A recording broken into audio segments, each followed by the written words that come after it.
Hi everybody, welcome to the Witching Week. Today is episode number 41. In this episode we're going to be talking about the difference between Astrological Solstice and Midsummer Day, which is celebrated on the 24th of June.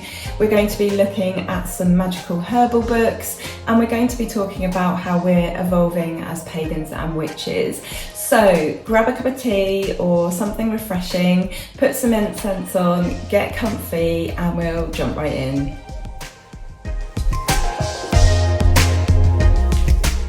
Hi everybody, so I thought I'd do a quick introduction for those of you who are new here.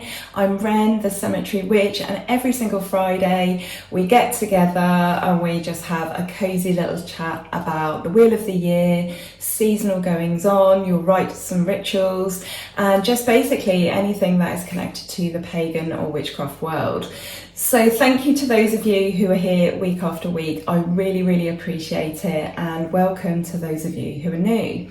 So we've done a lot of talking up till now about the summer solstice. So we had the longest day on Wednesday, it's now Friday, and as of this morning we lost 1 minute of light. So there is always this period of standstill at the solstice, whether that be summer or winter.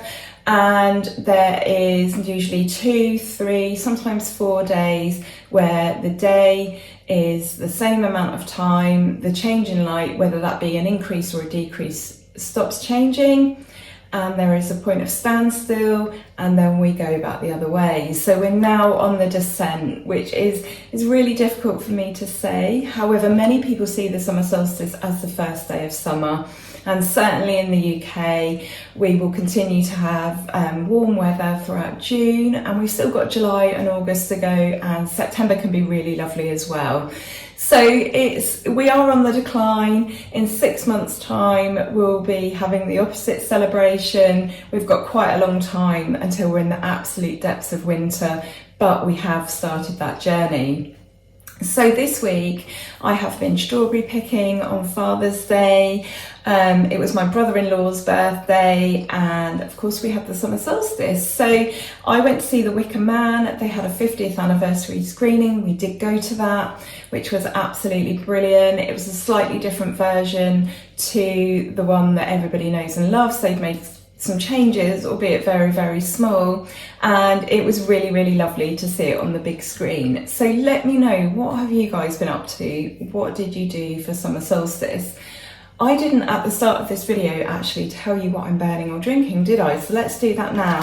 So I am burning some Zam angel style incense. I've burnt this one before quite a few times, and it smells like the perfume Angels, so I'm back on that today. And in terms of drinking, I haven't got tea today, I haven't got hot chocolate, I've just got good old-fashioned water.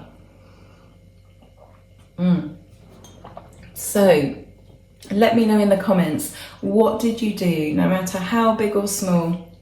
How did you observe or honour the summer solstice? What are your themes for the day? What do you like to do with your families? Do you have any long running traditions? I would absolutely love to hear what you got up to. So somebody asked me the other day what the difference is between the summer solstice and Midsummer Day. So Midsummer Day is an old folk tradition which is celebrated on the 24th of June. Now this has changed in some countries. Some people celebrate it on the 19th, some celebrate it even as late as the 26th. And it is connected to the summer solstice in that it is a pre-Christian, throughout Europe and the world, it is a celebration of the growing season of summer. It marks the halfway point between planting and harvesting.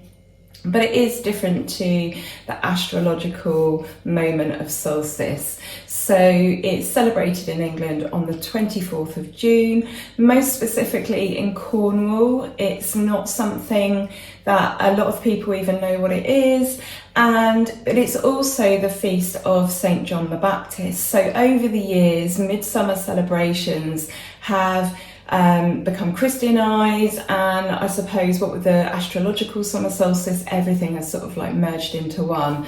Many people celebrate the solstice, the longest day, but they aren't actually aware of Midsummer Day, which is the 24th of June. So St. John the Baptist, his birthday was 6 months before Jesus. Obviously he must have been older. I don't think he had any premonitions as a baby, but basically he foresaw the coming of Christ, and he later baptized him in the River Jordan. So this is quite a big celebration in the Christian calendar. People see St. John as the person who made the way for Jesus. So traditionally, celebrations would be bonfires. Does that ring any bells?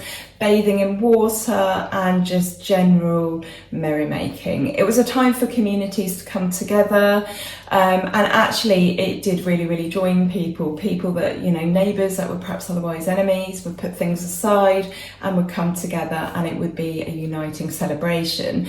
So it's celebrated all around the world. It's particularly big in Sweden and some of those sort of Scandinavian countries, parts of Northern Europe. It's particularly celebrated in Cornwall.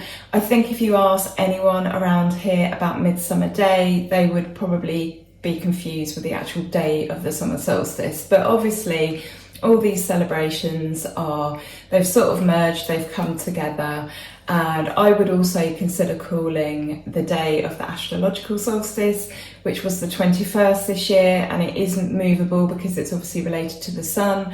I would call that Midsummer Day as well, and the day before Midsummer Eve, whereas the 23rd is also known as Midsummer Eve. So it all gets a bit confusing, but it doesn't matter what day you celebrate, how you celebrate.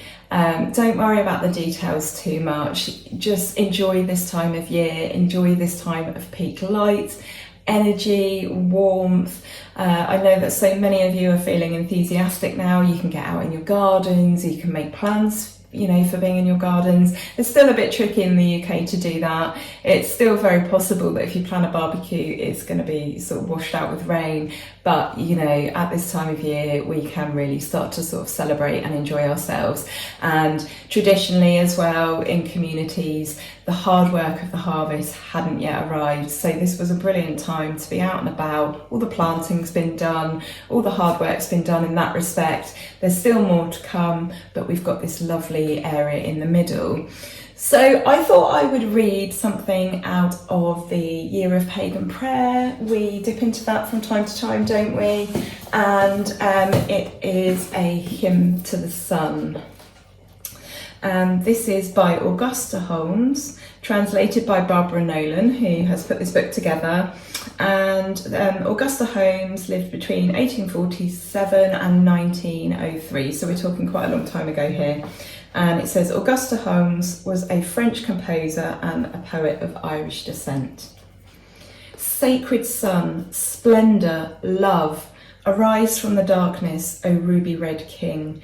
The heavens smile on your return, the sea blazes when you awake, the meadow is coated with colour. Oak and undergrowth, the wood quivers, the horizon smokes. In the distance, the mist trembles and is illuminated. Vast censer, the dreamy darkness lulled our hearts, a black blindfold covered our eyes. Banished dreams and terrors rekindle us in joyous hope. Demons without number from the dark night flee in hurrying shadows. O glorious day, evil and criminality die in the abyss of your brightness. And I just thought that was really lovely. Just those images of the sun, O ruby red king. So I know that some of you made it to Stonehenge for summer solstice, and there were some really beautiful photographs online, some of them taken by professional photographers, and there were 8,000 people there, but it looked like you just had the most fantastic time. I went some years ago. I mean, I've been a few times. I've done lots of festivals at Stonehenge throughout the year. They haven't all been centred on the summer solstice, but one year in particular we went, and it was a Saturday. The weather was glorious, the weather was so good, and it meant that when we got there were in excess of 90,000 people, and for me personally that's just too many people, and it did feel like some of the spiritualness had gone from it. And this was when we first started to see the police using drones. They had drones up in the sky, and it was an altogether weird experience. But I think it was just that day. I think there was just something about that day. And sometimes I think the energy around the summer solstice can be a bit strange. And I was thinking about there being 8,000 people there. And someone actually said to me, you know, that's 8,000 muggles, meaning non-spiritual people, a lot of tourists, people just going because they've heard it's trendy to go and celebrate the summer solstice at Stonehenge. And it got me thinking about this. And it got me thinking about being a witch and a pagan, somebody who's been doing this for a very, very long time. And I was thinking how easy it would be to get stuck in our ways, because maybe we could look at it differently. Maybe some of those people don't know anything about the summer solstice. Maybe they have just been drawn by something they've seen on TV or in the news or in a newspaper. But maybe this is the beginning of us returning to better ways, to being more connected as a population to the earth. Maybe this is how we keep our traditions going. And so it would be really, really easy to fall into that mindset of, oh, it used to be better when I used to go and there was like 100 people. And there have been festivals that I've been to, especially winter solstice, where I've been to Stonehenge and there have only been about 50 people. I was very surprised when I went to Stonehenge for winter solstice it wasn't last winter solstice, but the one before. And there were thousands of people, and I was really surprised because it gets really cold on Salisbury Plain at that time of year. And obviously this is becoming really, really popular now. But yeah, maybe this is the path forwards, and maybe we have to not be too set in our ways, and we have to think about how things are growing and evolving, and people are learning and becoming more educated. Perhaps there were tourists there, but perhaps those tourists are going to go home and read all about the summer solstice, the wheel of the year, paganism, and maybe they're going to find a path back to a much more natural, happier way of being, thinking outside the box a little. And it got me thinking about Instagram as well. I see a lot of things on Instagram and I see it labelled as witchcraft, and I think that's got nothing to do with witchcraft. But again, I question myself, should I be thinking more about how this is, how we're evolving? I am concerned that some of the ways that we do things, the essence of something, the feeling of something might be lost, but maybe it is just time that it's changing. Maybe things are just changing and we have to move with that. What do you think? Do you think it's good that there's 8,000 people at Stonehenge? Does it bother you if you are a witch or a pagan? Does it bother you if there are that many people there? Obviously, it makes it quite difficult to get up to the stones. I think it's really important that when we go to these places at these moments, we take time to connect with the land, with the earth, with the stones, to give our thanks, to convey that thanks to those stones and to that piece of land in that particular moment. Otherwise, I do think the meaning is a little bit lost. It's not just about turning up, having photos taken with your mates, having a laugh. Yes, it's a moment of celebration, but for me, it is about being spiritual. There is a deeper meaning in all this. So let me know what you think, and let me know what you got up to over the summer solstice. I'd love to hear, and if you've got any photos as well, then let me see those if you wouldn't mind. I love it when you guys send me photos. So I wanted to recommend to you guys a really good book. So I bought a copy of this for my mum some time ago. She did some tailoring for me. She sort of did something to a couple of skirts for me, and I bought her a book to say thank you, and it is the Royal Horticultural Society What Plant Where. So it's an encyclopedia of more than 3,000 plants, and I thought it was just a list of, I'd had a flick through but I wasn't paying any attention really, and I thought it was just an A to Z of plants, but it's so much more than that. So I bought this book for my husband for Father's Day. Now, we don't have a garden, we have a cemetery, we have stones, but we do have pots. But I bought this because, as well as being a qualified tree surgeon, he is currently working as a gardener. So I thought this would be really good for him, learning plants and learning about, where those plants are good to go, and just for ID purposes. But it's a really, really excellent book. So as well as having a brief sort of section on understanding soil and shade and sun and planting itself, it then suggests plants for different types of gardens. So if you want to plan a garden, using pastels, using brights, maybe you want to create like an autumn inspired garden, you want to focus on colour or texture or scent, then this is the book for you. And perhaps you want to create a garden for wildlife or some sort of seasonal interest. Maybe you love autumn or you love spring. It suggests plants for those particular areas. So it's absolutely amazing, and it's full of beautiful, beautiful pictures. It gives you information, it tells you how big they become, it tells you all sorts of information that can help you plan a garden. So really, really good book.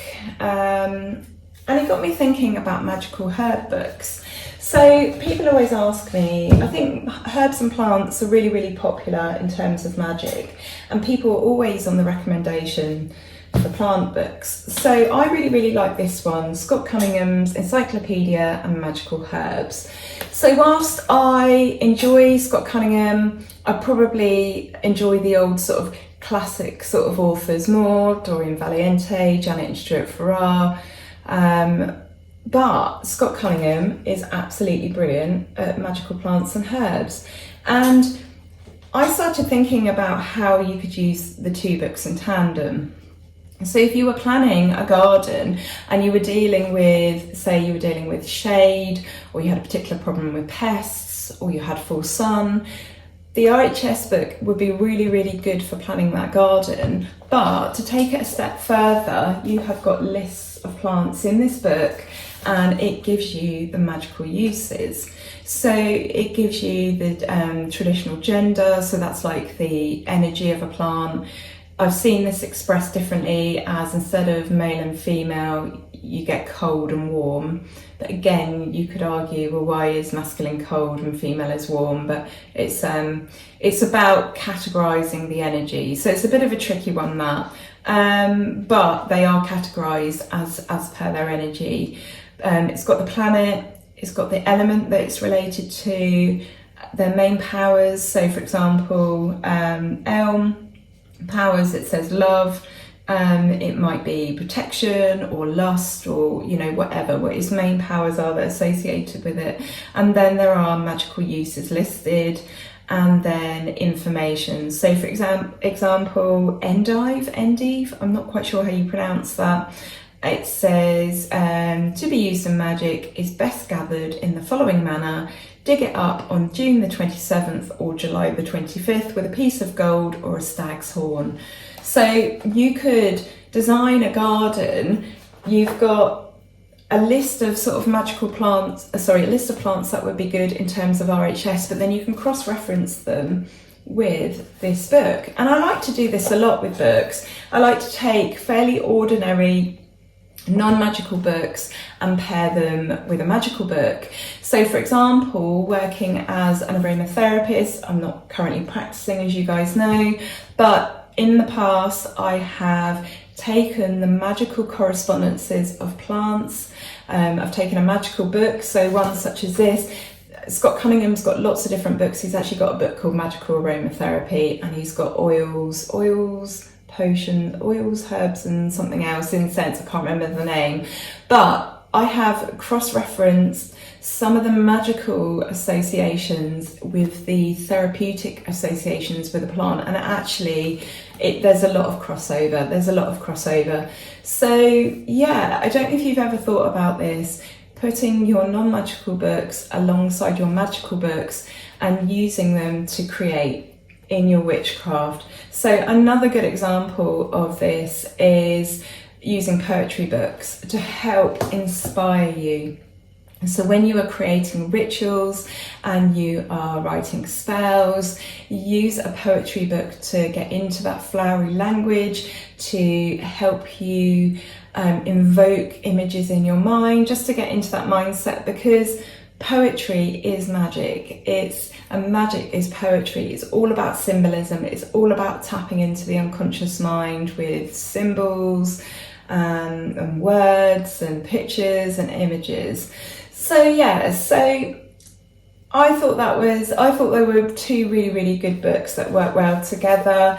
You've also got the benefit of this book going into the powers of herbs and plants, into the tools needed and the applications, so how you would use them in witchcraft. So for example, little charm bags or poppets or candle magic. This book also looks at intention, focusing it and using it, and also the reasons why you might use plants. So would that be for spells and workings related to love? Would that be lust, healing, exorcisms? You've got the idea. So if you haven't got this book, then I highly recommend it. If you are just a gardener and you're not that magical, but you would like to put some magical plants in, and you love folklore and you love anything sort of magical and twinkly and sparkly, but you want to plant some of those in your garden, and this is a really good book to pair with other horticultural books. So yeah, I thought I would show you guys that two books that I've been really, really enjoying this week. So what's coming up next then? The next turn of the wheel will be Lunasa. Some people call it Lammas. It will be 5 weeks on Tuesday, and that is the 1st of August. And obviously that will be looking at themes of growth, of harvesting, of Thanksgiving, the sun and related sun gods. And yeah, it's really, really strange to think that that is going to be the next one, because then after that we have the autumn equinox. Some people refer to that as Marbon. And then Samhain. So we're moving, we're on the move, aren't we? We are on the move towards the darker part of the year. So yeah, what do you think about that? Do you find that a hard transition to make? Is the summer solstice bittersweet for you? How do you feel about that? So on the subject of books, there was one other book I wanted to show you guys, and this is something that I received this week. So my mum asked me if I would like this, and it is my grandmother's Bible. Obviously I'm a pagan, I'm a witch, I'm not about to convert to being a Christian anytime soon. Without meaning to be disrespectful, I have found parts of this amusing. I know it sounds bad to say that, obviously, I just find it very, very different to my thoughts and feelings and beliefs. But, I still respect it. I still respect that, this is important for a lot of people. And this is really important for me to have my Nan's Bible. It has been really, really comforting this week. It's been sitting by my bed. I have been reading some of it. And it's just lovely to know that this is a really, really personal item that was important to my Nan, that she has held. And when my mum asked me if I would like hers and my Nan's and another book from my mum's confirmation, I thought, yeah, sure, I would absolutely love them. There's something that have belonged to our family, but actually I didn't actually realise the impact that having Nan's Bible would have on me. And I'm not sure. I mean, I've got a bracelet she gave me, I've got a painting she gave me, but there is something really, really special about this. And I can't work out if that is just due to the fact that it's a spiritual book, whether it's because I imagine Nan would have held it a lot. I don't know what it is, but it's brought me great comfort this week, and it is very, very old. And it says, it's got my Nan's name in it. It's got her confirmation date, which was 28th of November 1938. And it's been signed by the rector, and it's got the name of the church. And it's also got a sticker in here as well, mentioning my mum's confirmation, which was 15th of July 1970. So it's really, really old. And yeah, I'm really loving having it in my possession. And it's quite old, this one, I think, because it says, it talks about Queen Victoria and how it's, yeah, in terms of the letters patent granted by Her Late Majesty Queen Victoria to her printers for Scotland. I don't know, maybe it says that in all Bibles, but it's, yeah, it looks very old. It hasn't actually got the date of when it was printed, which is a shame. I would love to know.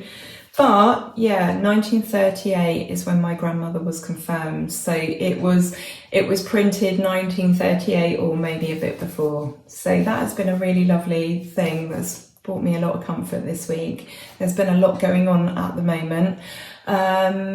Is it the same for you guys? I've seen a couple of people mention that their energy is really heavy at the moment, that it's disruptive, that it's causing arguments and issues between people, that it's quite edgy in some ways, almost like, I imagine, like sort of like oppressive, a bit like a thunderstorm that's built up and it's there and it's just waiting to explode. And I would kind of go with that a little bit. I mean, obviously there's the positive side, you know, it's been sunny, it's warm, solstice is a happy day, but in the background it's like there's this sort of underlying energy that's causing a little bit of chaos and confusion and trouble at the moment. Tell me what you think. I'm always really interested to see if your thoughts correspond with mine at any given time.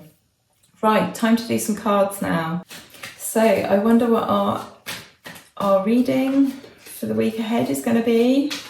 Take a little look at the energy, take a little look at what you might have to consider this week, or not. You can just completely ignore this part of the video. I know some people turn off at this stage, that's absolutely fine, but I just thank you all so much for being here. I look forward to doing this every week.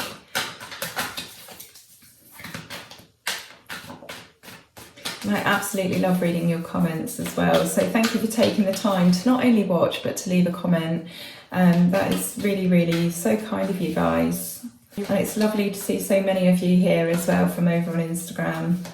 Please be aware of the scammers at the moment. I'm really at a loss as to what to do about that. I've been offered the opportunity to what's it called, like validate my account with the tick, can't remember what the word is, and it's $9.99 a month and it protects you from people stealing your work, but I just feel like Instagram should be doing that anyway, and I don't want to sell out and get a tick, but at the same time I don't want to run into a situation where someone else is using my work and then there's a terrible issue where they report me and then I lose my account. I don't know if that's a thing.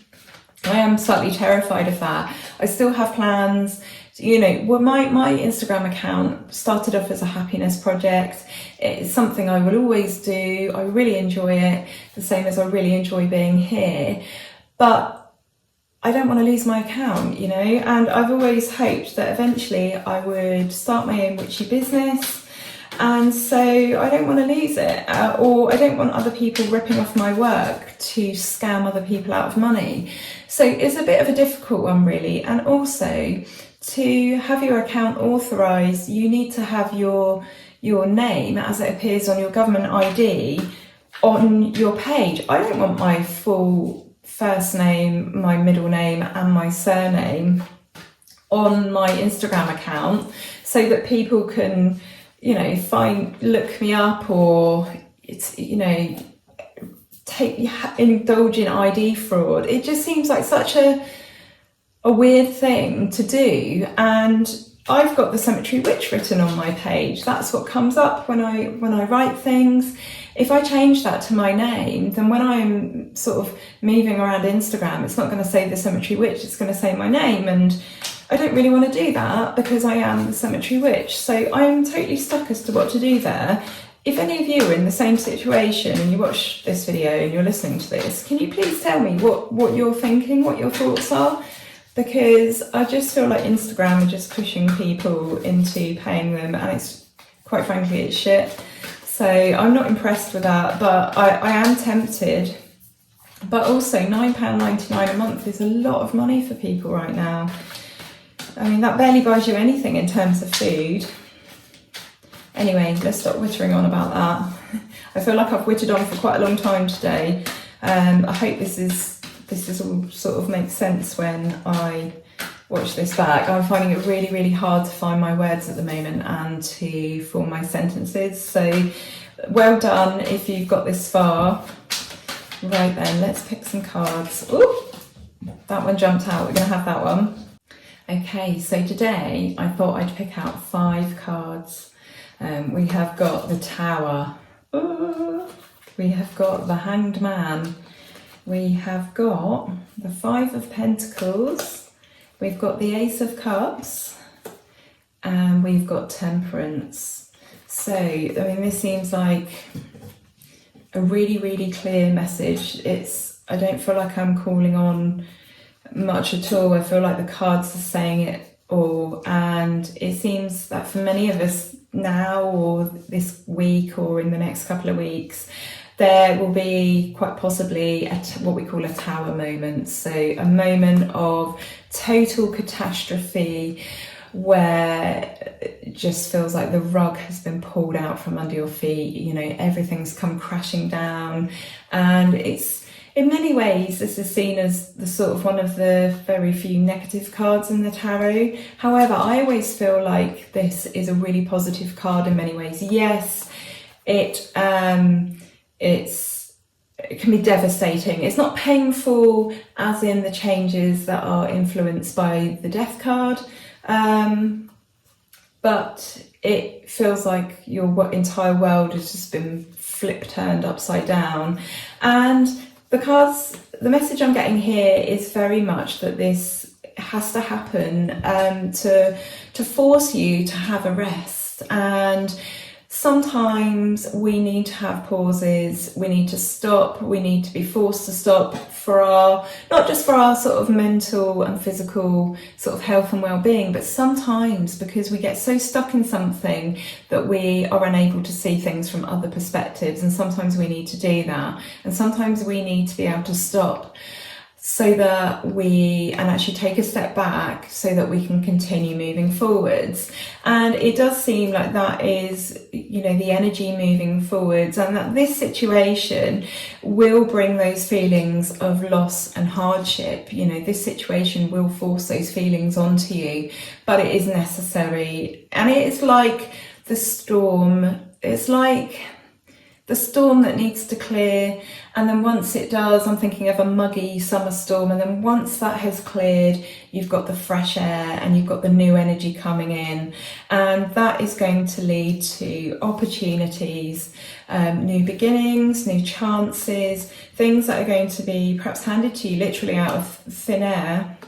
But of course, those new opportunities need to be nurtured, and to make them sustainable, you have to put obviously work and effort and energy and love into them. You're going to have to tune into using your intuition. But overall, this is going to take you to a much better place, a place of moderation, balance, harmony. It's this kind of like you've got to derail to get back on track. So if you have any major crises this week, any major tower moments, and you're in the thick of you're in the eye of the storm, don't panic. It's going to make way for some much better energy. And I think it's interesting that this reading has come out just at the sort of the point at which we've had the solstice and we're now moving forwards. Hopefully we're moving a period of instability and difficulty and struggle and challenges behind us. I'm thinking about the drops in the price of fuel, utilities, maybe even food. So perhaps we are moving into a slightly more settled period. I really, really hope so, because I know so many of us are depending on things getting a lot better, because things have been pretty bad. I count myself in that. So that is the sort of energy reading for the week, the tarot reading for the week. Obviously, it might not apply to you. If it feels like it's relevant to you, then it's a message for you. And I just want to say a big thank you for being here. I love doing these sessions with you. It's just a real good chance for me to talk and be heard. And it's lovely to hear your feedback. It gives you a chance to talk and be heard. And yeah, just thanks ever so much. And I really, really look forward to seeing you next week. I don't know what we're going to talk about next week yet. We'll see what plays out. Sometimes I'm given little sort of snippets of inspiration. We're not anywhere near lunacy yet really in terms of planning, but it wouldn't hurt to start thinking about some of those themes. If you get stuck with this at all, then please don't hesitate to reach out to me. We've got plenty of time for you guys to come up with a plan if you're new to all this. And like I said before, if you're really, really struggling with the festivals, if you feel like you're not witchy enough, if you feel like you want to celebrate them and it just feels like they come around too quickly, one after the other, and you feel totally overwhelmed, then take a year off.